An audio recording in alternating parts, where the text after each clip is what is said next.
So, good evening po sa ating pong lahat. Let's have a time in God's Word ngayong pong gabi. Kasi, hindi po sa amin. Sige po, nasa Genesis 13 po tayo. Basahin po natin. Ito po yung time na naghiwalay po si Abram tsaka si Lot. Nag-part ways na po sila dahil sa marami po silang mga herds and flock na hindi na po ayos yung kanila pong mga tagapag-alaga. So basahin po natin sabi po dito Genesis 13 verse 1 to 18. So buong Genesis 13. Sabi po dito, so Abram went up from Egypt to the Negev with his wife and everything he had, and Lot went with him. Abram had become very wealthy in livestock and in silver and gold. From the Negev he went from place to place until he came to Bethel, to the place between Bethel and Ai, where his tent had been earlier and where he had first built an altar. There Abram called on the name of the Lord. Now Lot, who was moving about with Abram, also had flocks and herds and tents. But the land could not support them while they stayed together, for their possessions were so great that they were not able to stay together. So masyado na pong marami yung kanilang flocks tsaka herds, kaya hindi na daw po sila pwedeng magstay together sa isang lugar. And quarreling arose between Abram's herdsman and the herdsman of Lot. The Canaanites and Perizzites were also living in the land at that time. So, nandun po yung mga Canaanites at siguro po yung mga herd nila. Yung mga Perizzites, nandun po yung herds nila. Si Abram, pati si Lot, nandun po yung herd nila. So, parang dahil po limited yung resources para po sa grazing ng kanila pong mga alagang hayop, yun po yung conflict po nung kwento. So Abram said to Lot, let's not have any quarreling between you and me. So bilang maayos na dito, sabi ni Abram kay Lot, wag na tayo mag-away. Wag din sanang mag-away yung ating mga herdsmen.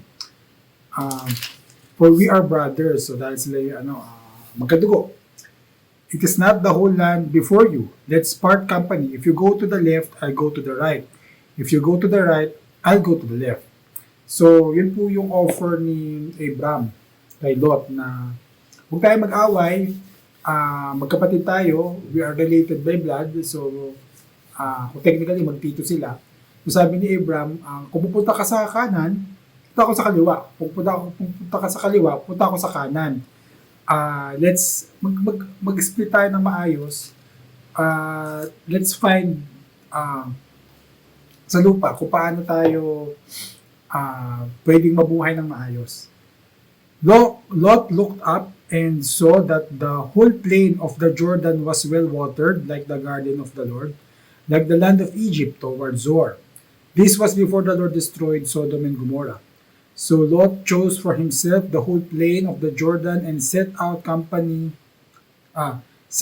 toward the east. The two men parted company. Abram lived in the land of Canaan, while Lot lived among the cities of the plain and pitched his tents near Sodom.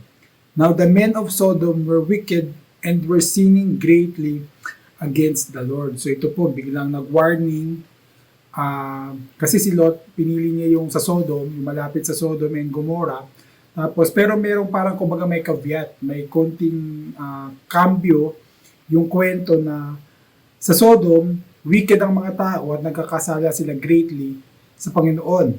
The Lord said to Abram after Lot had parted with him, lift up your eyes from where you are and look north and south, east and west. All the land that you see I will give to you and your offspring forever. I will make your offspring like the dust of the earth, so that if anyone could count the dust, then your offspring could be counted. Go walk through the length and breadth of the land, for I am giving it to you. So Abram moved his tents and went to live near the great trees of Mamre, and he at Hebron, where he built an altar to the Lord. So yun po yung kwento. Nung pinili po ni Abram na manatili dun sa place na kung saan sinabi ni Lord na bibigay ko yan sa offspring, no, yun. Kumbaga, nag-affirm si Lord ng promise niya kay Abram na itong lupain na to, ibibigay ko sa iyo. Yung isang point lang na pwede po nating pag-isipan or ayun, pagmunimunihan po sa kwento pong ito, yung ginawa po ni Lot. Kasi sabi po dito, Lot looked and saw the whole plain of the Jordan was well watered like the garden of the Lord, like the land of Egypt toward Zoar. At ang sabi nga, doon sa Zoar, papunta doon sa Zoar, yun yung lugar na malapit sa Sodom. At yung naging basis ni Lot ng pagpili doon sa lugar ng Zoar is because well-watered. And because it was like the land of Egypt, it was like the garden of the Lord. So wala namang problema, I think, wala namang problema kung pipiliin mo yung greener pastures. Pero ang warning nga sa kwento sa atin dito, malapit yung lugar sa Sodom. Parang ang winawarningan tayo at malalaman natin yan doon sa pagkapatuloy ng kwento, kung alam natin yung kwento, di ba? Na parang gustong sabihin sa atin nung buong story na yes, probably when we live by sight, na makita natin na it is greener pastures there. Pero ang warning nung salita ng Diyos is yes, it might be greener pastures there.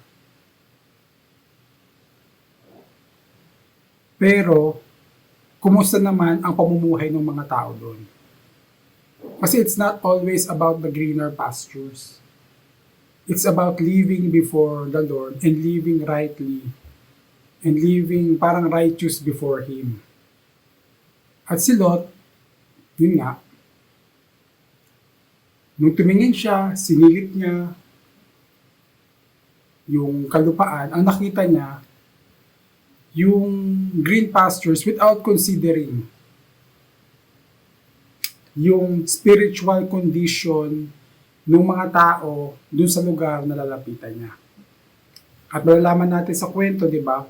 Malalaman natin sa kwento as we progress sa Genesis, sa part na to na it did not end well for Lot and his family. So ibig sabihin, hindi every time na we consider isang lugar o isang opportunity, isang place na green pastures, hindi ibig sabihin na all will go well. We really need to consider kumusta yung lifestyle na ibibigay ng lugar na yon sa akin. How will it affect me spiritually, morally, ethically? How will it affect my relationship with God? So yun lang po, something po na we should consider when thinking about opportunities in life, thinking about yung greener pastures, mas magandang trabaho, mas magandang opportunity. How will it affect our lives spiritually? Will it bring us closer to the Lord? Or will it bring us farther away to the Lord? Si Abraham, pinili niya kung saan sinabi ni Lord sa kanya noong una, yun yung lupang ibibigay sa kanya. Kaya doon siya natili. At nung natili siya doon, in-affirm ni Lord yung kanyang promises sa kanya. So, I hope that we would have time to think about opportunities in our lives. So, yun lang po. God bless po and good night.